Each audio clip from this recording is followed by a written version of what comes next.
Pakistan cricket board के ex cricketer Salman Butt Babar Azam के ऊपर बात करते हुए नजर आए हैं। सलमान बट से ये पूछा गया कि बाबर आजम को किस नजरिए से देखते हैं कि बाबर आजम टी20 का कैसा प्लेयर है, क्योंकि हमने ये चीज देखी थी कि पहले मैच के अंदर जब ऑस्ट्रेलिया के खिलाफ पाकिस्तान की सीरीज चल रही थी तो टी20 मुकाबले की फील्डिंग पर वो थे, उनको काफी ट्रोल किया गया फैंस की तरफ से, उनको ये आवाजें कसी गई थी कि तुम टी20 के प्लेयर नहीं हो, तुम टी20 को छोड़ दो।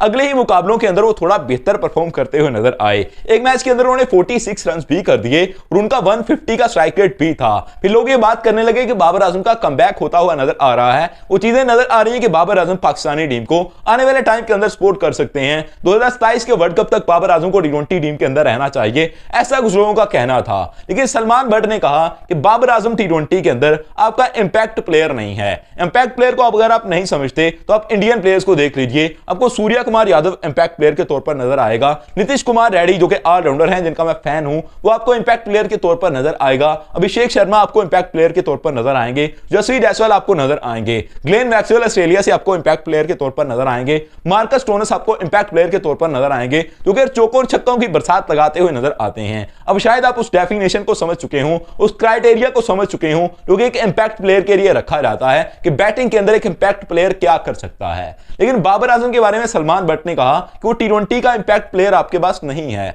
अब उसको टी20 के अंदर इस तरह से खेलता हुआ देखना चाहते हैं, शायद वो आपको अनफॉर्चुनेटली पूरे कैरियर के अंदर खेलते हुए ना देखने को मिले। उन्होंने कहा कि बाबर आजम की एक क्लास है जिसकी वजह से जाने पहचाने जाते हैं। अगर आप बाबर आजम से कहेंगे कि 50-60 रन कर दीजिए, वो 130, 140, 150 के स्ट्राइक रेट के साथ मैक्सिमम कर देंगे। लेकिन अगर आप उनसे कहते हैं कि आपको 4 बालों पर 4 छक्के लगाने हैं या आपने बहुत ज्यादा बालें खेलनी हैं, एंड पर जाकर आप पावर हिटिंग कीजिए, 200 से ऊपर आपका स्ट्राइक रेट होना चाहिए, तो ये चीजें बाबर आजम के अंदर हैं ही नहीं। इन चीजों को अपने जहन से बाहर निकाल दीजिए कि बाबर आजम कभी सूर्या कुमार यादव बन पाएगा।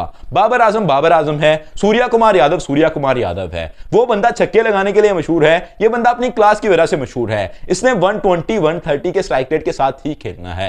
लेकिन बात यह है कि टी20 के अंदर अब इतना स्ट्राइक रेट चलता नहीं है। मामला काफी खराब हो चुके हैं। दुनिया की क्रिकेट बहुत तेज चलती जा रही है। पाकिस्तानी क्रिकेट बोर्ड के अंदर जो हालात चल रहे हैं, प्लेयर्स को जिस तरह से डेवलप होना चाहिए था वो डेवलप हुए नहीं हैं। एक प्लेयर जो कि अपनी ट्रेनिंग की सीरीज के अंदर होता है, उसको कैप्टन बना दिया जाता है, फिर उसका बेड़ा पूरी तरह से डूब जाता है, फिर उसे कहा जाता है कि जिम्मेदार बैटर के तौर पर सामने आइए, आपने तो टीम को लेकर आगे जाना था। बाबर आजम ने इस तरह से क्रिकेट स्टार्ट की थी, इनको आगे आना चाहिए था। बाबर आजम ने बहुत कुछ कर जाना था, बहुत कुछ बन जाना था, लेकिन इनकी छोटी प्लेट के अंदर ज्यादा डाल दिया गया, फिर इनसे संभला नहीं गया। बाबर आजम को ऐसे टाइम के अंदर टीम का कैप्टन बनाया गया, चाहे जिन इनको ट्रेनिंग की उम्र थी, इनको ट्रेन किया जाना था, इन्होंने आने वाले टाइम के लिए तैयार होना था। डेविड वार्नर ने यही बात की थी कि जब वो कमेंट्री कर रहे थे ऑस्ट्रेलिया और पाकिस्तान के लास्ट मैच के अंदर, बाबर आजम बैटिंग कर रहे थे, तो उनसे पूछा गया कि पाकिस्तान को कोलैप्स के अंदर से निकालने के लिए बाबर आजम का हमेशा कितना रोल रहा है। वहां पर यह था कि पाकिस्तानी टीम क्लीन स्वीप से बच सकती थी। पाकिस्तानी टीम जो क्लीन स्वीप हुई ऑस्ट्रेलिया के खिलाफ, उससे बच सकती थी उस मैच के अंदर। तो डेविड वार्नर ने कहा कि बाबर आजम हमेशा उन लोगों के अंदर रहे हैं जिन्होंने पाकिस्तान क्रिकेट बोर्ड को कोलैप्स के अंदर गिराया है।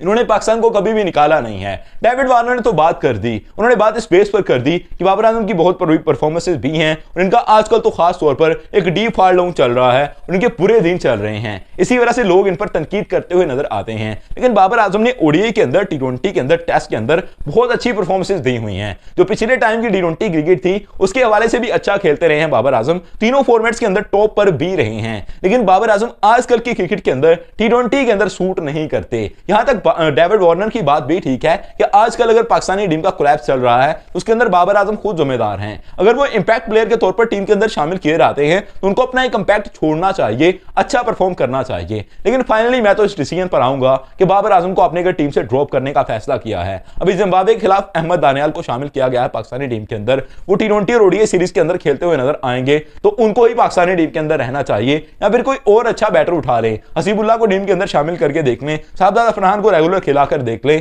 अगर आपको समझ के अंदर नहीं आती चीजें तो पाकिस्तान के अंदर से कुछ नए प्लेयर उठाइए, नया टैलेंट उठाइए, उनको ट्राई करके देखिए। जैसा कि इंडियन टीम ने जसप्रीत जायसवाल को ट्राई किया और उनके लिए बहुत अच्छा प्लेयर रहा है। आप किसी अच्छे प्लेयर को खिलाइए जो कि पाकिस्तानी टीम को ऊपर लेकर जा सके, जिसका स्ट्राइक रेट बहुत स्ट्रांग हो। टी20 से बाबर आजम को रेस्ट दे दीजिए, या आपका लेजेंड फिर ही बन सकता है अगर इसको टी20 से रेस्ट दे दी जाए। अगर बाबर आजम एक तरफ टी20 के अंदर जलील होते रहेंगे, दूसरी तरफ ओडीआई के अंदर रिकॉर्ड पर रिकॉर्ड बनाते रहेंगे, तो वो अपना इंपैक्ट नहीं डाल सकते। उनको लोग मानेंगे नहीं कभी भी हिस्ट्री के अंदर। जब भी आप किसी से बात करेंगे बाबर आजम ओडीआई का तगड़ा प्लेयर था, वो आपके सामने टी20 के स्टैट्स रख देगा, क्योंकि बाबर आजम के खिलाफ जो लोग हैं वो यही बात करते हुए नजर आते हैं कि बाबर आजम का स्ट्राइक रेट हमेशा लो रहता है, बाबर आजम वहां पर परफॉर्म नहीं करते जहां पर इन्होंने करना होता है, या पाकिस्तानी टीम को जिता नहीं पाते, अभी थोड़ी सी क्रूशियल सिचुएशन होती है तो बाबर आजम छक्का लगाने के चक्कर में खुद आउट हो जाते हैं। आपकी इसके ऊपर क्या राय है कि बाबर आजम को टी20 क्रिकेट छोड़ देनी चाहिए, इसको लेकर आगे चलना चाहिए? कमेंट करके अपनी राय का इज़हार जरूर कीजिएगा। Subscribe channel for more videos. Thank you all of you to be with us.